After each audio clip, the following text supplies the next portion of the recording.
नमस्कार दोस्तों, स्वागत है आपका हमारे चैनल पर। आज हम एक ऐसे टॉपिक पर बात करेंगे जो हर भोजपुरी फैन के दिमाग में हमेशा रहता है। भोजपुरी सिनेमा में कई ऐसे स्टार्स हैं जो दर्शकों के काफी फेवरेट हैं। उनको बड़े पर्दे पर देखना फैंस काफी ज्यादा पसंद करते हैं। म्यूजिक वीडियो और मूवी से ये काफी ज्यादा पैसे भी कमाते हैं। तो आइए एक नजर डालते हैं उनके नेटवर्थ पर। तो प्लीज वीडियो को अंत तक जरूर देखें।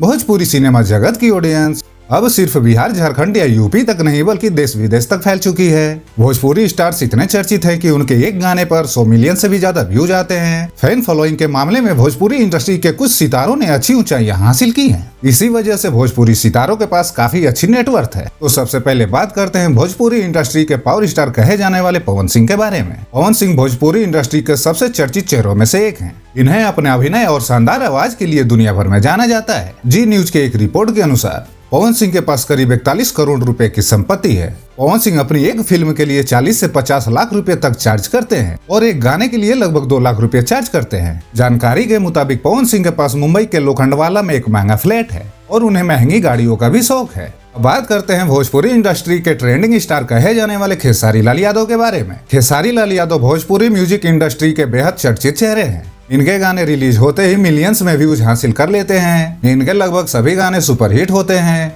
इसी वजह से उनकी कमाई अच्छी खासी है। मीडिया रिपोर्ट्स के अनुसार वो एक फिल्म के लिए 50 से 60 लाख रुपए चार्ज करते हैं। उनके पास वर्तमान में करीब 20 करोड़ रुपए की संपत्ति और कई महंगी गाड़ियां हैं। अब बात करते हैं भोजपुरी इंडस्ट्री के जुबली स्टार कहे जाने वाले दिनेश लाल निरहुआ के बारे में। वो एक शानदार अभिनेता होने के साथ ही उत्तर प्रदेश के आजमगढ़ लोकसभा सीट से बीजेपी सांसद भी रह चुके हैं। निरहुआ ने भोजपुरी इंडस्ट्री में एक के बाद एक बेमिसाल बड़ी हिट फिल्में दी हैं और उनके नाम कई अवार्ड्स भी हैं। उनकी लगभग हर फिल्म सुपरहिट होती है। मीडिया रिपोर्ट्स में मिली जानकारी के अनुसार निरहुआ के पास कुल लगभग 10 करोड़ की संपत्ति है और साथ ही एक आलीशान घर, कई फ्लैट्स और कई बड़ी महंगी गाड़ियां।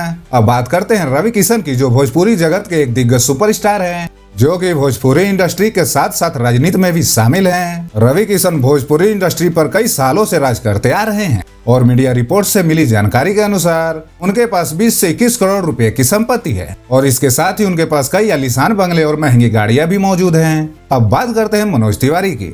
मशहूर एक्टर और सिंगर मनोज तिवारी का नाम अब सिर्फ बिहार ही नहीं बल्कि देश विदेश तक मशहूर है। वो वर्तमान में उत्तर पूर्वी दिल्ली से सांसद भी हैं। मनोज तिवारी ने 2014 और 2019 के चुनाव में शानदार जीत हासिल की थी। वह एक बेहतरीन एक्टर और राजनीतिज्ञ होने के साथ साथ एक शानदार गायक और म्यूजिक डायरेक्टर भी हैं। मीडिया रिपोर्ट्स के अनुसार उनके पास 24 से 25 करोड़ की संपत्ति और कई लग्जरी गाड़ियां भी हैं। तो दोस्तों, आपको क्या लगता है कौन है भोजपुरी सिनेमा का असली किंग ऑफ अर्निंग? कमेंट्स में अपने विचार जरूर शेयर करें। वीडियो अच्छा लगा हो तो लाइक, शेयर और चैनल को सब्सक्राइब करना ना भूलें। मिलते हैं अगले वीडियो में एक और नए टॉपिक के साथ। जय भोजपुरी, मैं भोजपुरी।